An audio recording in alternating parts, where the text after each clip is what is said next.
I've gone all rock and roll. Yeah. This album's man. changed you, Ian. I'm not listening to you. I'm actually listening to something on here. No. Yeah, so tonight we are going to be listening mostly to Take Me Away and Higher and Higher from the album Ultra Frequency, which is already backed and happening on Kickstarter. And if you haven't already backed, please get on board because this is limited edition. Yeah. And we were saying on the last video, you know, when people start getting the vinyl and CDs, that's when all the guys and girls who missed out or just didn't order, oh yeah, I want to get involved now, and it's just been and gone. That's it. Yep. So yeah, don't be losing out this time. We've still got some amazing tiers. You can get test pressings of this album, which are super rare. You can also get your name on the album. Yep. And you can also get the vinyl and CD, and you'll also get a digital download as soon as the Kickstarter's complete, so you can listen to it straight away while you're waiting on the delivery of your CD or vinyl or both. Yeah. And then, yeah, packaging and all that lot. We've learned so much from the last Kickstarter, and it's pucker. Yeah, the right envelopes, you know, the right protection, so it's getting to you first class, you know, box fresh, I guess, is the chat that the kids use these days. But you know, like let's delve back into Ultra Frequency, and this is where it all started, really, wasn't it? Take Me Away, featuring Sherry Hartle. So yeah, I phoned you up. I was doing my Dream Frequency album.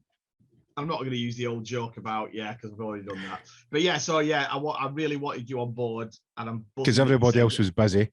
Yeah, and Carol Cox never get back to you, did he? He never did, he? Bastard. And then you went, who else could have phone that's a considerably large size in the Scottish dance scene? Mal. Joe Deacon wasn't available, so I had to go for you, Mal. Joe was in Switzerland, so yeah. I was like, well, I'll go for Mal. I was going down the list. Yeah, so good job you went. Good job you did. Let's go down the list. Zed. Yeah. Zachariah Lee. Yeah. Right.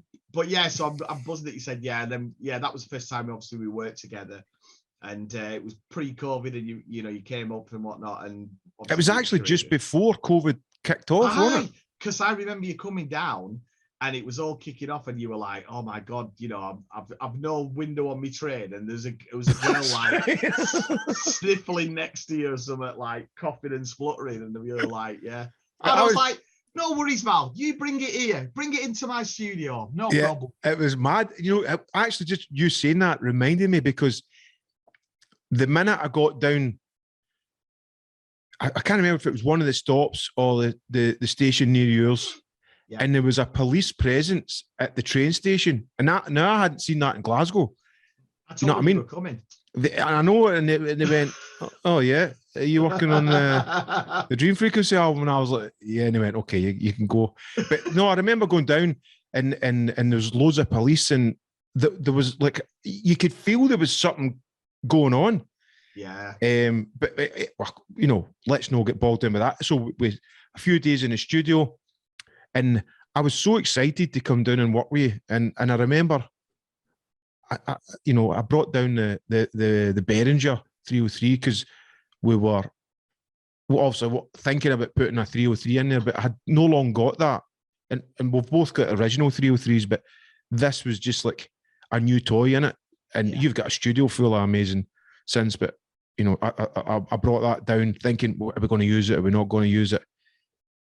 And then just keeping each other, I don't know, egging each other on with, I try to, again, just, I guess this is how this album sort of came about, because we were just, we're only planning on doing an album or anything like that, but, we were both saying to each other, let's keep it like Dream Frequency and add a wee bit of the ultrasonic thing in. And I was just so excited to be involved in your album, because, I've told you that before, even if back in the day, from the stage show to the records that you made, I was like a big fan. I was like, fucking hell, that's how you do it.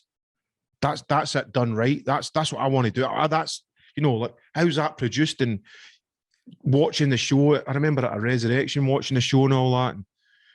And then just to get, obviously, you know, we were friends and having a laugh and stuff, but then just to work with you, it was just great. You know, there wasn't any, you know, sometimes you can be working with somebody in the studio and it's a shift, you know, you're really kind of try to push yourself through.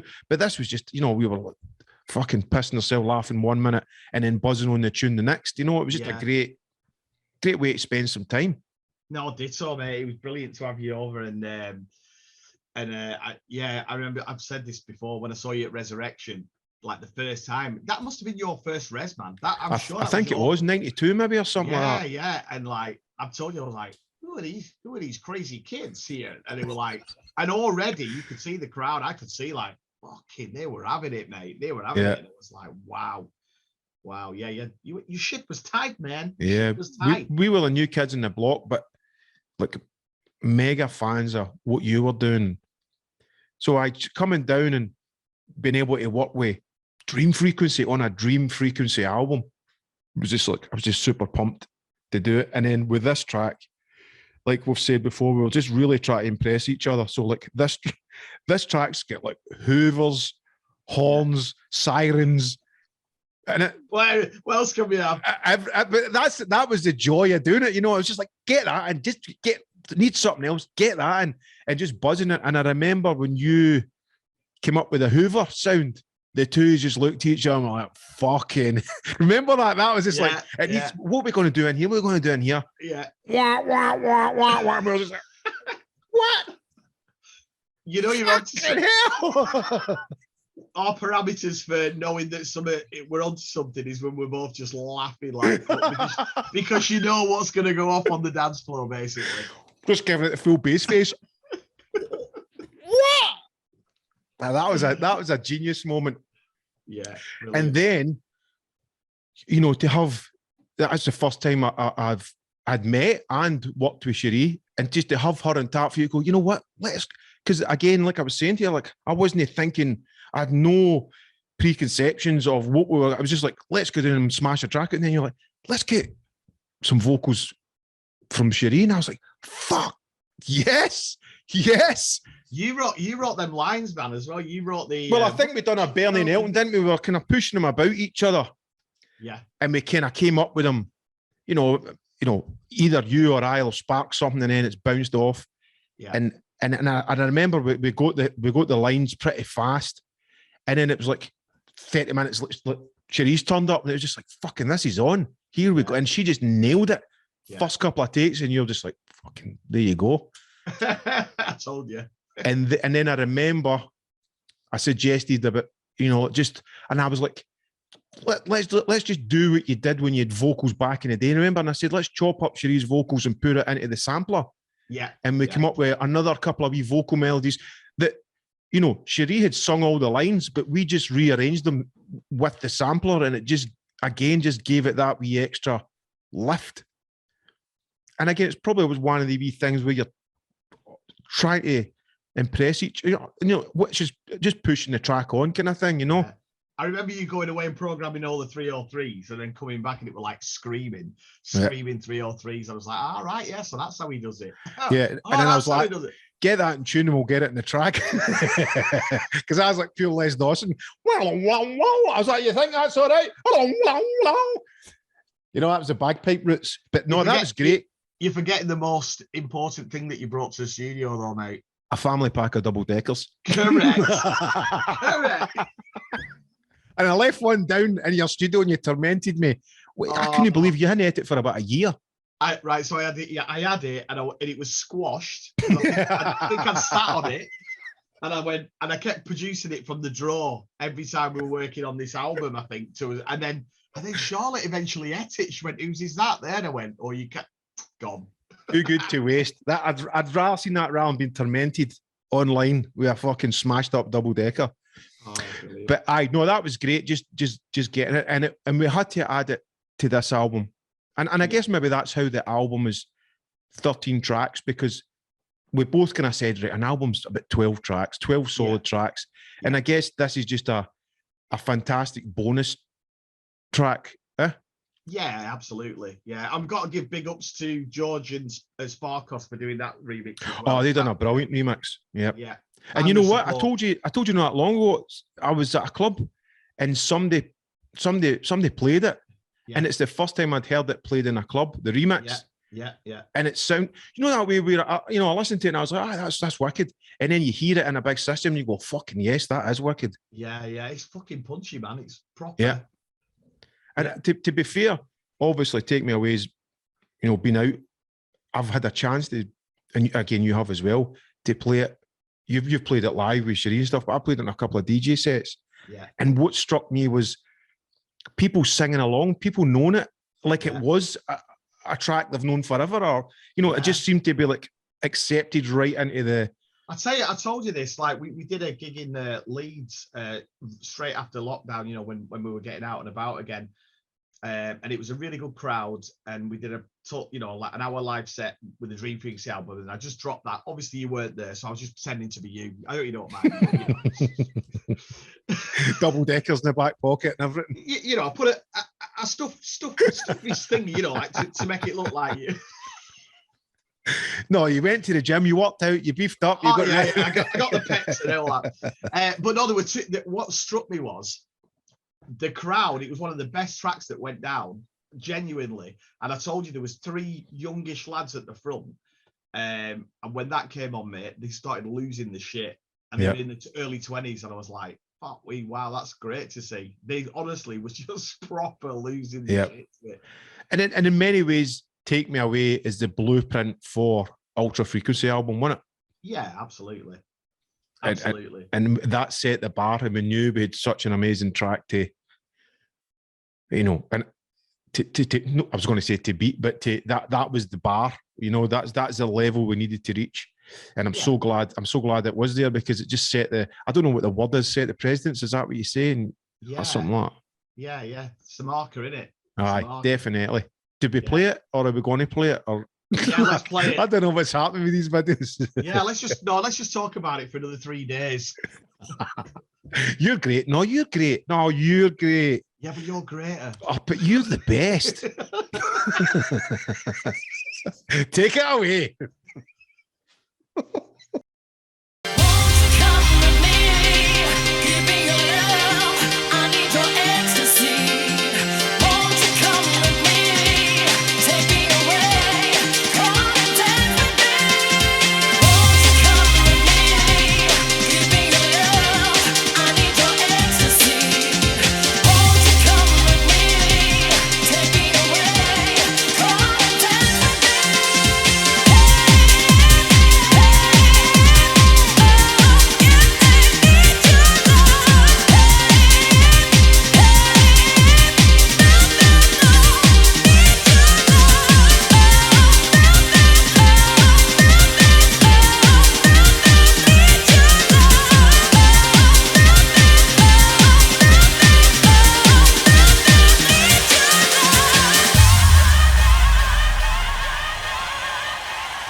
but you're still the best. Fucking, you're brilliant.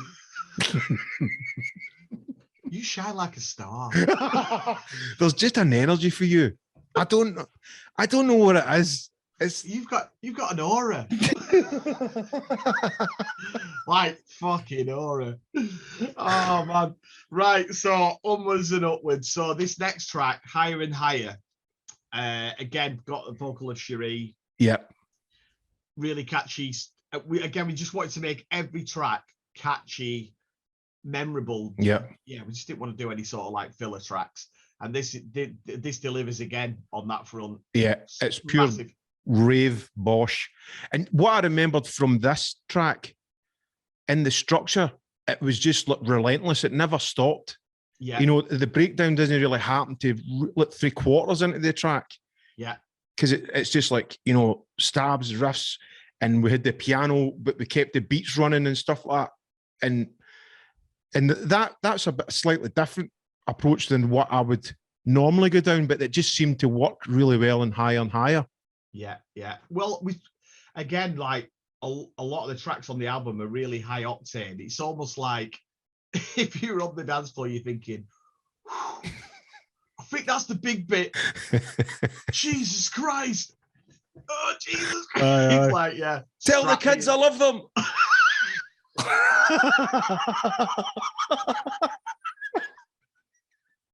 Higher and higher. I can't go any higher, Margaret. I can't. Tell the kids I love them. Oh. We said when we were making this album that we should have recorded. We honest to God, right? It was so funny. Yeah, we should have recorded it. We'd have about 500 hours of us just pissing about. Yeah, how good would that have been? Then would I get the jail? The woke crowd would have cancelled us. Oh mate, we'd have gone. We'd have been gone. I mean, even things like, you know, Higher and Higher. You know, we were deliberately trying to reinvent the wheel. You know, like the lyrics in this, you know, take me higher, higher and higher. It just felt right. It just felt part of this project. Yeah. You know, like the world was on fire around about us. So this was like a great distraction to just when everybody, you know, and that was what was magical with the rave scene. When you went to a rave, whether you were a DJ or a band or a raver, when you went to a rave, you checked out your problems at the front door and you just got lost for that day and night. Yeah. 100%. And that's kind of what we were trying to put into this album, just that carefree attitude again. You know, just no really giving a fuck and just partying it, you know, just having it.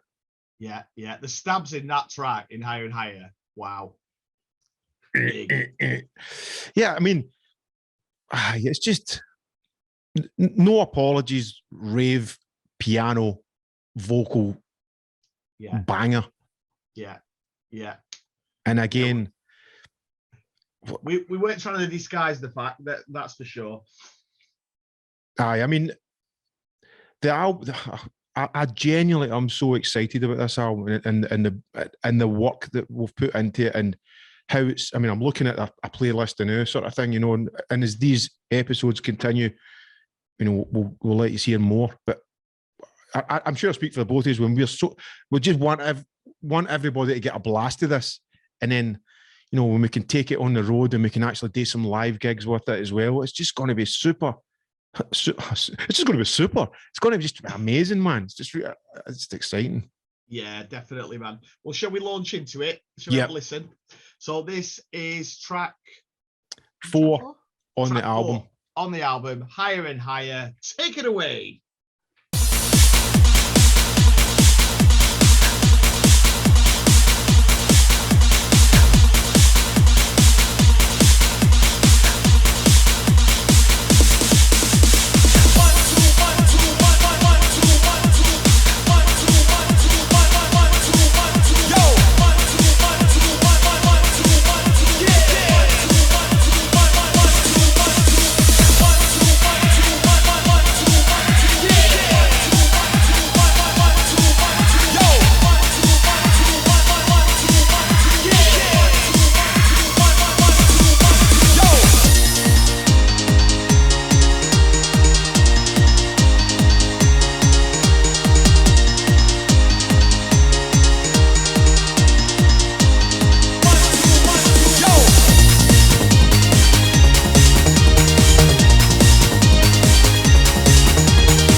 got a bit of a sweat on there, Mal. Got a bit of a sweat on. After the dancing. Oh, But yeah, that was a good way we knew we were on a winner. We knew we'd just jump out your chair and go for a rave mid-session. This is sort of, a lot of it was, this is the scene, right? So like the music's playing and I'm dad dancing, he's dancing, and we're just like buzzing, just laughing like fuck, man. Yeah. Crazy. Or, excuse me, when we were doing like, I remember as well when we were like buzzing in the track. So when you're making a track, you're maybe locked in 16 bars or 32 bars yet, try to get that bit sounding right. And then when you kind of step back and we'll go, right, let's listen to it for the start. And we'll play the track for the start. So the two are listening in our headphones. Now, bearing in mind, we're in two different countries working online. We can see each other and talk to each other. And I remember like listening to it, and the two years fucking the heads are banging and we're getting into it. And then if you want to actually make a suggestion and you just look at the screen and the other person's talking, and you're just like, I'm not going to say it just now. I'll let the fucking rave go. And it was just great, man, you know, because sometimes you get lost in one wee bit of a track, and when you take a step back and hear it in its entirety, you're just like, fuck yeah, that's working. That's how it's. And again, mate, you know, not to dwell on the negative, but we, you know, part of that was made in like dark times, you know, what those shit were going. So just to have that release, that's what we intended to do, and it was good. 100%. I mean, you can become. That is the magic of music, the escapism, you know, and making this album with its sounding all like the moon and the stars, but this album was definitely an escape for us.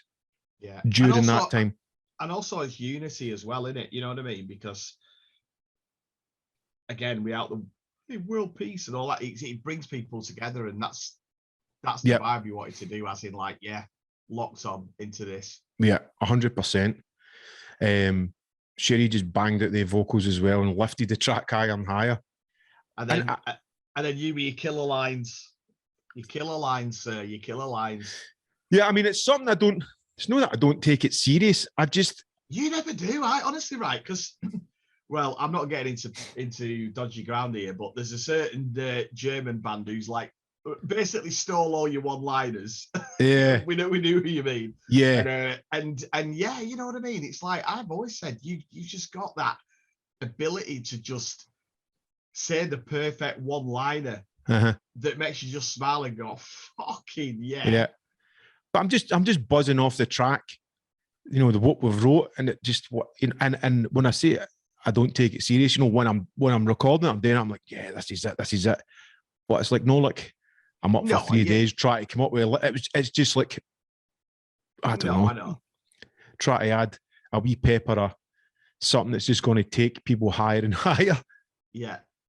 Yeah, no, there was some quite profound lines that you said in some of the tracks. I'm not going to give it away, but you'll be thinking, what the fuck is he on about? But there are. I was waiting for a laugh there, but I think I know what you're talking. Yeah, right. Yeah.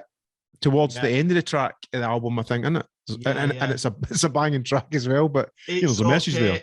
It's okay not to be okay. And a few. Well, there you go. You know, I think that. Thought, it's pretty deep, the lad on the quiet. Yeah, I looked into my child's eyes, and the moon was full behind her, and she said to me, "Father, it's okay not to be okay." I said, "Thank you. I'll take that for a job. I'll take that for a tune and take it to you and see what it thinks." No, but that's us done 4 tracks from the Ultra Frequency album. There's still some tiers left where you can bag yourself a test pressing, get your name on the album. Get an album, get a CD, share this with friends, you know, really get behind it. We want as many people, obviously, to get a copy because it's limited edition. And once we press the button, there's no more made. So get involved. And it's horrible being on the end of it and just giving it the heavy sell chat. But yes, financially, it would be great if we could make an album that's going to pay for the studio time and all that, but the days are gone. You know, we're just happy to get this to pay for the manufacturing and maybe walk away with a small wage, but in no way is it. Yeah, if you actually think about the investment of time in studio. Yeah. I think a lot of people, you know, like I think a lot of people sort of see a Kickstarter target and go, "Fucking hell, they made all that." No, you've got to think of like, fucking hell, how many hours in the studio? I mean, weeks in the studio. Yeah. The actual cost of everything out. But like you say, you're the same as me, Mal, because you make music for the love and everything else is a bonus. Like, I don't set out to make a track and go, right, if I make this, I'm going to be a millionaire. I'm going to do this. It's all about the look. And I know it sounds poncy, but it is. It's about loving the music, and whatever else is a fucking bonus. Yep. And we're both blessed to be able to do it for a living, but I'm sure that comes out of loving what we do. And yeah. Definitely.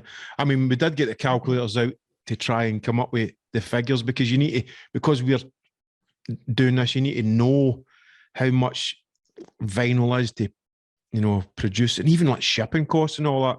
That was something that I was dealing with today, and I was like, fucking hell, everything's going to shut up and all that because of the state of the world as today. But, you know, we've got this amazing project. Let's not get bogged in with that. Get behind it. Give it a share if you've already backed us. Tag some mates in it who might be interested in this project. This album's not going to let you down. And, you know, I'm never really one for screaming the rooftops how good something is, but this is fucking brilliant. Yeah, no, I 100%, mate. And I'm, you know, I like to think I'm a humble person, but we're fucking ace. You're great, Ian. You're fantastic. Mal, it's your aura, Mal. It's your aura. You've got X Factor. You get Z Factor. There's fucking people watching this. Fucking get off. No, switch it off. We are taking the piss, guys. Yeah, honestly. I mean, I think people, I mean, Ian, we've only been doing it for 30 years, and if people don't know us by now, if you don't know me by now. The sales are just getting cancelled. Where's that on it? No, listen, it's Simply Red, but not as you would imagine. It's with the magic of synthesized. No. But no, we're totally. Hopefully, I mean, it's fucking. When we start talking about it and all that, you just get excited and carried away. And yeah, if you think the chat's bad in these videos, you really want to hear some of the chat while we were writing songs. We had running gags all the way through it and shit. You go on to Zoom and it'd be like, right, what can I do now? What can I do to make it laugh? What the fuck? I know. Fucking load of sellotape round my face. We fucking. Yeah, I'd be like going for a lunch break. You know, when we decided like we need to go and get something to eat and all that, and then I'd be like sitting through the kitchen, and my missus would be like, "What is it you guys are doing?" And I'm like, "We're writing some music." She's like, "No, you're not. All I can hear is you laughing." Because she's only hearing one end of it, you know what I mean? And Charlotte will be the same for you. They're just hearing whatever crap that you're saying, you know, and it could be mad stuff like, you know, like, the hi-hats they're amazing. Then just shite patter and us laughing. Then another wee bit of musical stuff.